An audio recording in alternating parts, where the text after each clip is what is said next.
لہذا دیکھیے اس بات کو واضح کرنے کے لیے تمہید شروع ہوئی وَلَقَدْ أَرْسَلْنَا نُوحًا وَإِبْرَاهِيمَ، ہم نے ہی بھیجا تھا نوح کو بھی اور ابراہیم کو بھی، وَجَعَلْنَا فِي ذُرِّيَّتِهِمَا النُّبُوَّةَ وَالْكِتَابَ، اور ہم نے ان دونوں کی نسل میں رکھ دی نبوت اور کتاب۔ حضرت نوح کی بات ظاہر بات ہے کہ ان کی نسل ہی چلی ہے، لہذا نبوت بھی ان کی نسل میں چلی، لیکن ان کی نسل حضرت سام کی نسل بھی ہے، حضرت حام کی نسل بھی ہے، حضرت یافس کی نسل بھی ہے، تو یقیناً حضرت نوح اور حضرت ابراہیم کے مابین تو انبیاء اور رسل تینوں نسلوں میں آئے، حام کی نسل میں بھی، یافس کی نسل میں بھی، سام کی نسل میں بھی۔ قرآن مجید میں صرف سامی رسولوں کا تذکرہ ہے، البتہ ابراہیم کے بعد پھر جو آئے ہیں وہ حضرت ابراہیم کی نسل میں آئے ہیں، اور حضرت ابراہیم چونکہ اب سے تقریباً 5000 برس قبل کے ہیں، اور ان کی اولاد کہاں کہاں تک گئی ہے یہ بالکل اپنی جگہ پر ایک تحقیق کا موضوع ہے، لیکن نبی ان کے بعد آئے ہیں ان کی نسل میں۔ وَلَقَدْ أَرْسَلْنَا نُوحًا وَإِبْرَاهِيمَ وَجَعَلْنَا فِي ذُرِّيَّتِهِمَا النُّبُوَّةَ وَالْكِتَابَ فَمِنْهُمْ مُهْتَدٍ وَكَثِيرٌ مِّنْهُمْ فَاسِقُونَ۔ تو اب ان کی نسل کے اندر بہت سے ہیں ہدایت یافتہ بھی ہیں، لیکن بہت سے کثیر جو ہیں وہ فاسق ہیں۔ یہ تمہید ہے کس بات کے لیے؟ ثُمَّ قَفَّيْنَا عَلَىٰ آثَارِهِمْ بِرُسُلِنَا وَقَفَّيْنَا بِعِیسَىٰ ابْنِ مریم، پھر ہم نے بھیجے ان کے پیچھے ان کے نقش قدم پر، آثارہم برسلنا، اپنے بہت سے رسول، وقفینا بعیسیٰ ابن مریم، اور پھر ہم نے بھیجا عیسیٰ ابن مریم کو۔ عیسیٰ ابن مریم کے تذکرے کے لیے یہ ساری تمہید ہے۔ وآتیناہ الانجیل، اور اسے ہم نے انجیل عطا فرمائی حضرت عیسیٰ ابن مریم کو۔ وجعلنا فی قلوب الذین اتبعوہ رأفۃ ورحمہ، اور ہم نے رکھ دیا، پیدا کر دیا ان لوگوں کے دل میں جنہوں نے اس کی پیروی کی، بڑی نرمی اور رحمت، رافت اور رحمت۔ رافت کہتے ہیں اس کو کہ کسی کو تکلیف میں دیکھ کر آپ تڑپ اٹھیں، یہ رافت ہے، اور رحمت یہ ہے کہ آپ اب اس کے لیے، اس تکلیف کے ازالے کے لیے کوئی کوشش کریں۔ گویا کہ یہ ایک، جیسے کہ ہمارے ہاں وہ ریفلیکس ایکشن کا ایک سرکل ہے، ادھر کسی چیونٹی نے کاٹا، اس کا سارا تصور جو ہے یہاں پہنچ گیا دماغ میں، کسی چیز نے کاٹا، فوراً وہاں سے حکم آیا اور جو مسلز ہیں ان کو حکم ہوا اور ہاتھ جو ہم نے کھینچ لیا، انسٹنٹینیسلی یہ شے ہوتی ہے۔ اسی طریقے سے کسی کو دیکھا تکلیف میں اور خنجر چلے کسی پہ، تڑپتے ہیں ہم امیر، سارے جہاں کا درد ہمارے جگر میں ہے۔ اگر یہ شکل پیدا ہو جائے تو پھر آدمی اس کے نتیجے میں پھر جو بھی کچھ کر سکتا ہے کرتا ہے اس کے لیے۔ تو رافت اور رحمت یہ گویا کہ کمپلیمنٹری ہے۔ اللہ تعالیٰ فرما رہے کہ حضرت عیسیٰ کے جاننے والوں، ماننے والوں کے دلوں میں یہ بات تو ہم نے پیدا کی ہے، خود تسلیم کر رہے ہیں۔ وَجَعَلْنَا فِي قُلُوبِ الَّذِينَ اتَّبَعُوهُ رَأْفَةً وَرَحْمَةً۔ اس کی وجہ کیا ہے؟ حضرت عیسیٰ خود بہت رقیق القلب تھے، بہت نیک تھے، اس درجے ان کے اندر تھی کہ ایک چور کو دیکھا اپنی آنکھوں سے کہ چوری کر رہا ہے، اسے کہا کیا کر رہا ہے؟ چوری کر رہا ہے۔ اس نے کہا نہیں نہیں میں چوری تو نہیں کر رہا۔ اچھا بھائی میری آنکھ نے غلط دیکھا۔ حضرت عیسیٰ کی اپنا مزاج، ہر ایک کا اپنا مزاج ہے، لہذا وہی مزاج ان کے جو حواریین تھا ان کے اندر پیدا ہوا ہے، رافت، رحمت، رقت قلب، شفقت۔ لیکن یہ چیز اب شیطان نے اس کو موڑ دیا رہبانیت کی طرف۔ وَرَهْبَانِيَّةً ابْتَدَعُوهَا، رہبانیت کی بدعت انہوں نے ایجاد کی ہے۔ ایک شے تو ہم نے رکھی ان کے دل میں، رافت اور رحمت ہم نے رکھ دی۔ تو رافت اور رحمت تو بری شے نہیں ہے، خود حضور کے لیے لفظ سورہ توبہ کی آخری آیت میں آ چکا ہے، بالناس رؤوف الرحیم، بالمومنین رؤوف الرحیم، اہل ایمان کے حق میں آپ رؤوف بھی ہیں، رحیم بھی ہیں۔ رافت اور رحمت، رافت اور رحمت بری شے تو نہیں، لیکن اس کا جو رخ موڑا ہے شیطان نے، اس کو کہا بدعت۔ وَرَهْبَانِيَّةً ابْتَدَعُوهَا، رہبانیت کی بدعت انہوں نے ایجاد کر لی۔ مَا كَتَبْنَاهَا عَلَيْهِمْ، ہم نے تو وہ ان پر فرض نہیں کی تھی۔ إِلَّا ابْتِغَاءَ رِضْوَانِ اللَّهِ، ہم نے تو جو فرض کی تھی وہ یہی تھی کہ اللہ کی رضا تلاش کرو۔ اللہ کی رضا تلاش کرنے میں ایک راستہ یہ ہے، نفس کشی، سیلف انہیلیشن، تپسیاں، ریاضتیں، رہبانیت، ترک دنیا، تجرد کی زندگی، شادی بیاہ نہیں کرنی، لیکن یہ غلط راستہ تھا۔ اللہ کی رضا کا راستہ کیا ہے؟ وابتغوا الیہ السبیل وجاہدوا فی سبیل اللہ باموالکم وانفسکم، یہ راستہ ہے جو اللہ چاہتا ہے۔ باطل کو ملیا بیٹ کرنے کے لیے، حق کو غالب کرنے کے لیے، ظلم کے خاتمے کے لیے، عدل و قسط کو قائم کرنے کے لیے سختیاں جھیلو، تکلیفیں برداشت کرو، بھوک برداشت کرو، فاقے برداشت کرو، جان و مال کا نقصان برداشت کرو، یہ ہے کہ جو اللہ کی رضا جوئی کا راستہ ہے جو اللہ نے سکھایا ہے۔ ہاں شیطان نے موڑ دیا کہ ان کی نیکی اب تمدن سے مڑ کر ادھر چلی جائے تاکہ یہاں تمدن کا میدان میرے لیے ننگا ناچ میں ناچوں، مجھے کچھ پوچھنے والا نہ ہو۔ فما رعوها حق رعایتها، پھر ایک اور دوہرا جو ان کے اوپر چارج شیٹ ایک اور ہے، پھر وہ رعایت بھی نہیں کر سکے اس کی جیسی کہ رعایت کرنی چاہیے تھی۔ ایک دفعہ آدمی طے کر لے میں ساری عمر شادی نہیں کروں گا، مجرد رہوں گا، یہ تو آسان ہے، اس کو نبھانا تو آسان نہیں ہے۔ اللہ نے انسان میں جنسی جذبہ رکھا ہوا ہے، نتیجہ کیا نکلا؟ وہ تو جو کتابیں میں نے بتایا ہے کہ یہ موٹی موٹی ضخیم کتابیں جو ہیں ہسٹری آف کرسچین موناسٹسزم پر، ان میں پڑھ لیجیے اب کیا ہوتا تھا۔ کہنے کو راہب ہے اور راہبائیں ہیں، اور زنا ہو رہا ہے، حرامی بچوں کی پیدائش ہو رہی ہے، اور ان کے تہخانوں کے اندر قبریں بن رہی ہیں۔ وہ تہخانے جو ہوتے تھے راہب خانوں کے، وہ حرامی بچوں کے قبرستان ہوتے تھے۔ آخر فطرت کا راستہ ہے، دریا کے آگے آپ بند باندھیں گے کیا کریں گے؟ کوئی راستہ اس کا ایک اور بنائیے تو پھر وہ بند باندھ سکتے ہیں نا، چلتے دریا میں کیسے بنا دیں گے؟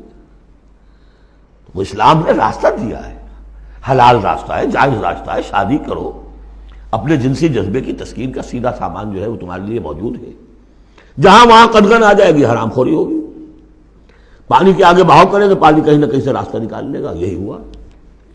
اور کون بچا ہوا؟ تو شاذ کوئی ہوگا، اس لیے کہ خود وہ کہتے ہیں، انہی کا ایک آدمی ہے، شاہدہ شاہد من اہلہا، جب فرائیڈ جو ہے انہی کا آدمی وہ کہتا ہے کہ یہ سب سے زیادہ پوٹنٹ ہے موٹیو انسان کا، the most potent motive in human beings is sex.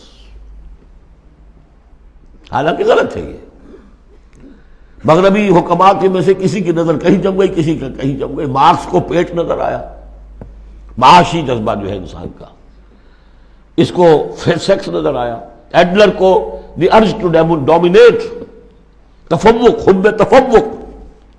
یہ ساری چیزیں اپنی جگہ پر پارشل ٹروتھس ہیں، سب ٹھیک ہے، لیکن بہرحال جو اتنا بڑا جذبہ ہے اس کے آگے آپ ایک غیر فطری اگر بند باندھیں گے تو اس کا نقصان کیا ہوگا؟ فما رعوها حق رعایتها، تو پھر وہ رعایت بھی نہ کر سکے، اس کی حفاظت نہ کر سکے، اس کا حق ادا نہ کر سکے، اس کو نبھا نہ سکے جیسا کہ نبھانے کا حق تھا۔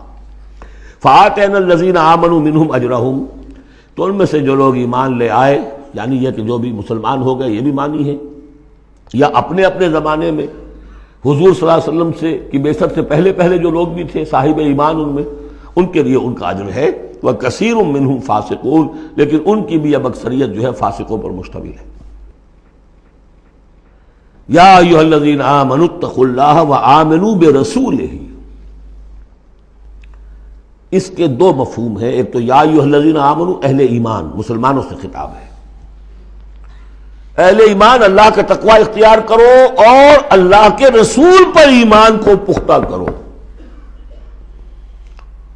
لقد کان لکم فی رسول اللہ اسوۃ حسنہ، ان کی زندگی میں دیکھو کیا توازن تھا، انہوں نے ترک دنیا تو نہیں کی، شادیاں کی، بھرپور زندگی گزاری ہے، ان کی اولاد بھی تھی، کتنی بیویاں تھیں، ہاں اس کے باوجود پوری زندگی لگی ہے دین کے غلبے کی جد و جہد میں۔ یہ اسوہ ہے، یہ آئیڈیل ہے تمہارے لیے، یہ نمونہ ہے، ان کی پیروی کرو۔ لقد کان لکم فی رسول اللہ اسوۃ حسنہ۔ اور اس اسوے میں واقعہ یہ ہے کہ یہ بھی دیکھنے کی ضرورت ہے، ایک تو یہ کہ آپ حضور کی زندگی میں گنتے چلے جائیں، یہ چیز بھی تھی، یہ چیز بھی تھی، یہ چیز بھی تھی، یہ چیز بھی تھی، یہ چیز گن لی آپ نے، فہرست بنا لی، آپ نے وہ ساری چیزیں جو ہے اپنے اندر پیدا کرنے کی کوشش کی، فیصلہ کر لیا کریں گے۔ لیکن اگر یہ حماقت آپ نے کر دی کہ دیکھا نہیں کہ ان مختلف چیزوں کے مابین ریشیو پروپورشن کتنا تھا، اصل شے ریشیو پروپورشن، ایک چیز کتنی تھی دوسری کتنی تھی، تیسری کتنی تھی؟ اگر ریشو پروپورشن ڈسٹرب ہو جائے گا تو رسوا تو ختم ہو جائے گا. جیسے نسخے کے اندر 4 دوائیں ہیں، ایک تولہ بھر ہے، ایک ماشا بھر ہے، ایک فرض کیجیے چھٹانگ بھر ہے، اور آپ نے وہ چھٹانگ والے کو تولا کر دیا، تولے کو چھٹانگ کر دیا، تو نسخہ شفا کے بجائے نسخہ ہلاکت بن جائے گا. تو محض یہ ثابت کر دینا یہ ثابت ہے، فلاں حدیث سے ثابت ہے، یہ ایک بات ہے، صحیح ہے.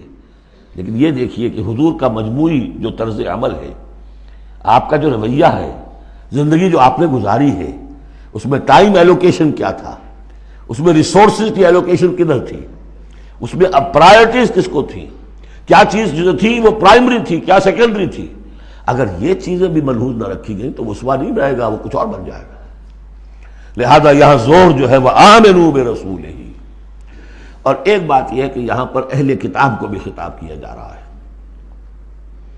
کہ ان میں سے بھی جن لوگوں کے دلوں کے اندر ابھی کوئی رمق تھی ایمان کی، سابقہ ایمان کی، ان کو پکار کر کہا جا رہا ہے یا ایھا الذین آمنوا اتقوا اللہ وآمنوا برسولہ. اللہ کو تو تم مانتے ہو پہلے سے، اس کا تقوی اختیار کرو. اب تمہارے لیے بڑا امتحان یہ کہ اس رسول پر بھی ایمان لاؤ، اور اگر تم اس رسول پر بھی ایمان لاؤ گے یؤتکم کفلین من رحمتہ، تمہیں دوہرا دے گا اپنی رحمت میں سے حصہ. اہل کتاب جو ایمان لائے حضور پر، ان کے لیے دوہرا اجر ہم پڑھ چکے ہیں پہلے، یہ سورہ قصص میں آ چکا ہے. وَيَجْعَلْ لَكُمْ نُورًا تَمْشُونَ بِهِ. اب یہ دونوں کو کور کرے گا. اگر تم نے رسول پر ایمان پختہ رکھا، اسی لیے جو میں زور دیتا ہوں کہ منہج انقلاب نبوی تلاش کیجئے. آپ حضور نے کیسے انقلاب برپا کیا؟ محض اقامت دین کی جد و جہد کے لیے تن من دھن لگا دینا، یہ پہلا قدم ہے. اللہ مجھے اور آپ کو توفیق دے کہ ہم اس کا فیصلہ کریں. پھر مرحلہ آئے گا کس طریقے پر کریں. وہ منہج اگر انقلاب نبوی کا نہیں ہے، خلاف پیمبر کسے راہ گزید کہ ہرگز بمنزل نہ خواہد رسید. اگر پیغمبر کے راستے سے ہٹ کر کوئی راستہ اختیار کیا، کبھی منزل تک نہیں پہنچ سکو گے. لہذا آمنوا برسولہ، جتنا یقین ہوگا کہ جائیں جاست. آپ کو معلوم ہے جہاں ذرا گمان ہوتا ہے کہ یہاں تیل ہے، کروڑ ہاں ارب ہاں روپیہ جو ہے وہ وہاں پہ ڈرلنگ کے اندر، تلاش کے اندر لگا دیتے کہ نہیں.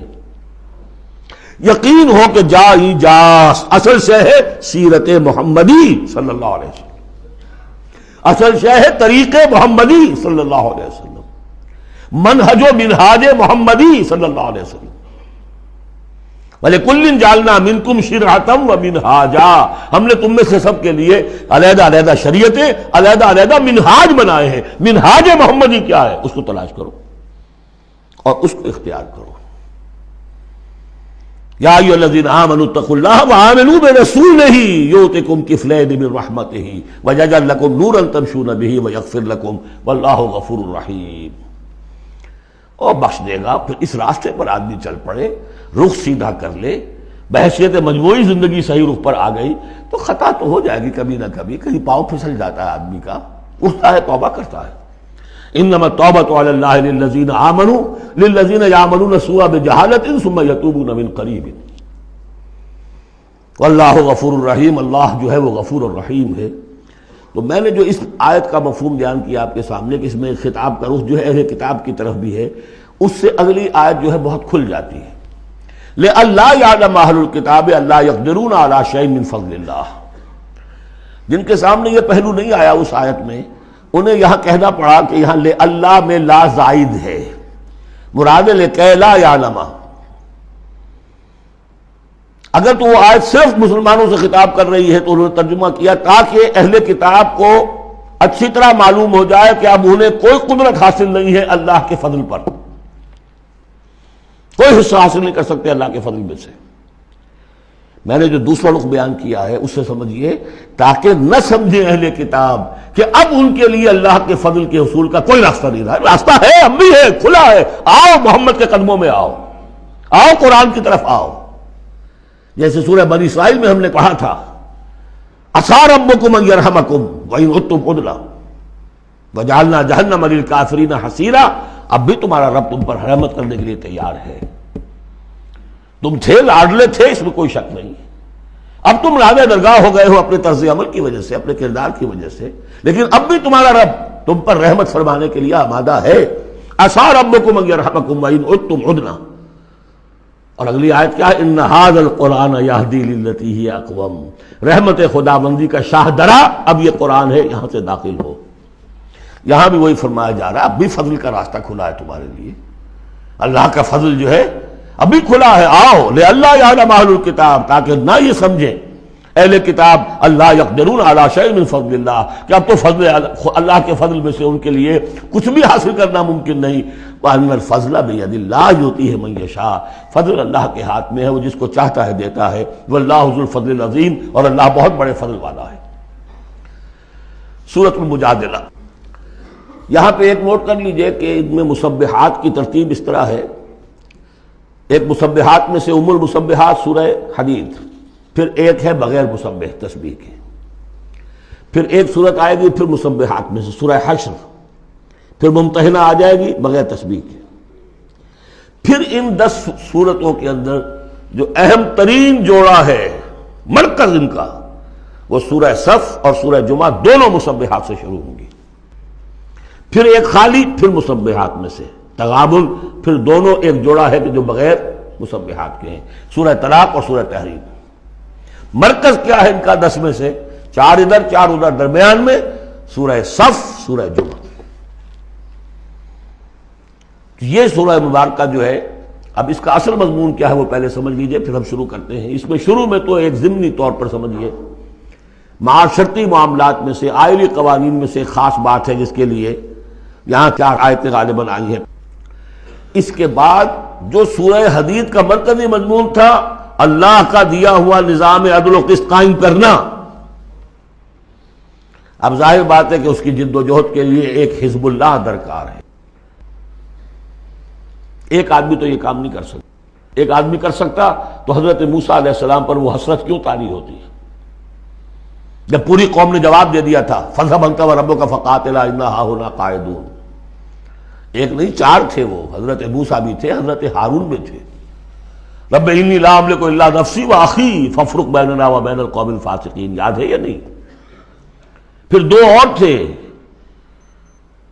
پھر ان کے یوشع ابن نون بھی تھے اور کالب بن یفنہ بھی تھے، 4 تھے، لیکن 4 سے تو نہیں ہوتا، جماعت چاہیے نظام کو بدلنے کے لیے، باطل کو کہ جڑ کو اکھیڑنے کے لیے۔ وہ جماعت جو ہے حزب اللہ کہلاتی ہے، لیکن ظاہر بات ہے شیطان بھی بیٹھا نہیں رہے گا، it is not going to take it lying down۔